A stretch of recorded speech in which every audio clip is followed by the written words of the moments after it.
They came to a place which was named Gethsemane. He said to his disciples, "Sit here while I pray." He took with him Peter, James, and John, and began to be greatly troubled and distressed. He said to them, "My soul is exceedingly sorrowful, even to death. Stay here and watch." He went forward a little and fell on the ground and prayed that, if it were possible, the hour might pass away from him. He said, "Abba, Father, all things are possible to you. Please remove this cup from me. However, not what I desire, but what you desire." He came and found them sleeping and said to Peter, "Simon, are you sleeping? Couldn't you watch 1 hour? Watch and pray that you may not enter into temptation. The spirit indeed is willing, but the flesh is weak." Again he went away and prayed, saying the same words. Again he returned and found them sleeping, for their eyes were very heavy, and they didn't know what to answer him. He came the third time and said to them, "Sleep on now, and take your rest. It is enough. The hour has come. Behold, the Son of Man is betrayed into the hands of sinners. Arise, let's get going. Behold, he who betrays me is at hand." Immediately, while he was still speaking, Judas, one of the 12, came, and with him a multitude with swords and clubs from the chief priests, the scribes, and the elders. Now he who betrayed him had given them a sign, saying, "Whomever I will kiss, that is he. Seize him and lead him away safely." When he had come, immediately he came to him and said, "Rabbi, Rabbi," and kissed him. They laid their hands on him and seized him. But a certain one of those who stood by drew his sword and struck the servant of the high priest and cut off his ear.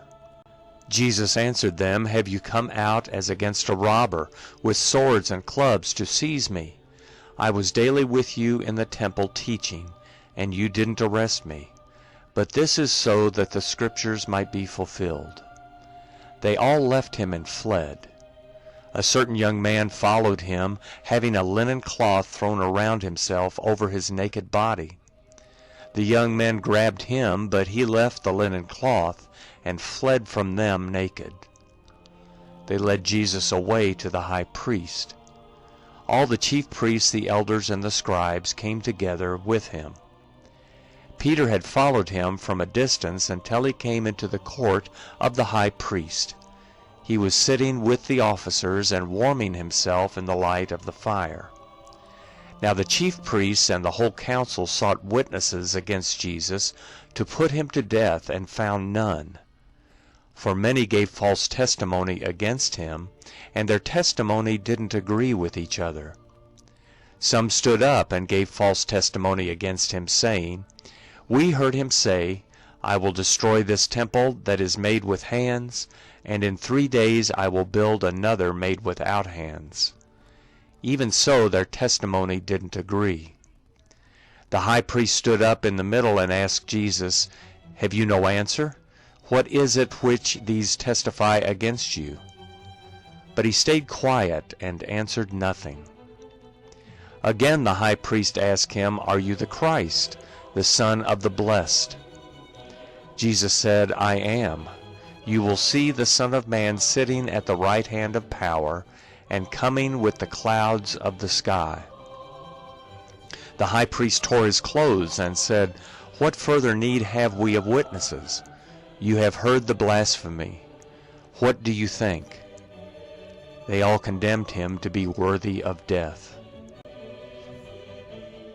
Some began to spit on him and to cover his face, and to beat him with fists, and to tell him, 'Prophesy.'